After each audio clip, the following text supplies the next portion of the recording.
General గా ఒక మనిషికి వచ్చే ఆలోచన, ఒక స్టూడెంట్ కి వచ్చే ఆలోచన ఏంటంటే మనం చదువుతున్నాం, జాబ్ వస్తుందా రాదా, రాకపోతే బయట సరౌండింగ్స్ వాళ్ళు ఏమనుకుంటారు, ఇవన్నీ ఆలోచించకుండా తను ఒకటే ఫిక్స్ అయింది, నాకు ఎలాగ టైం లేదు, ఉన్న టైంలోనే ఎలాగనైనా కష్టపడి కంపల్సరీ నేను సక్సెస్ అవుతాననే నమ్మకంతో రోజు వచ్చిందండి, బాగా కష్టపడింది. సో దేవుడు కూడా ఒకసారి ఏమంటుందంటే మనం బాగా విపరీతంగా కష్టపడుతున్నప్పుడు ఆ మనం పడే కష్టానికి కంపల్సరీ ఏదో ఒక రోజు కంపల్సరీ ఫలితం ఉంటది. సో ఆమె పడ్డ కష్టం కూడా మేబీ అందరూ తెలుసు.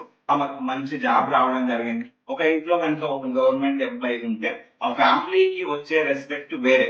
సో వాళ్ళ ఫ్యామిలీని ప్రతి ఒక్కరి ఫ్యామిలీ రెస్పెక్ట్ పెంచడానికి ఒక్కొక్కరు ఉంటారండి. వాళ్ళ ఫ్యామిలీకి వెళ్ళి తనే నేనే కావాలి అనుకుంది. సో తను అయ్యింది, మనందరికి చూపించిందండి.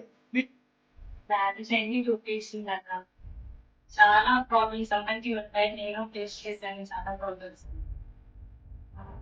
ఏది నేను ఫస్ట్ అంటే నోటిఫికేషన్ రాకముందు కొంచెం సరదాగా చదువుకున్నాను.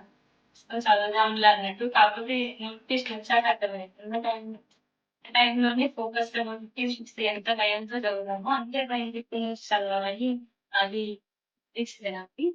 మీరు కూడా అలానే చదవాలనుకుంటే నోటిఫికేషన్ రాకముందే వచ్చింది అని భయం లేదు. ఎక్కడి నుంచో కాదు, మన పక్కన కూర్చొని మనమ్మటే చదువుకున్న జాబ్ వచ్చిందంటే కష్టపడితే మనకు కూడా జాబ్ వస్తది.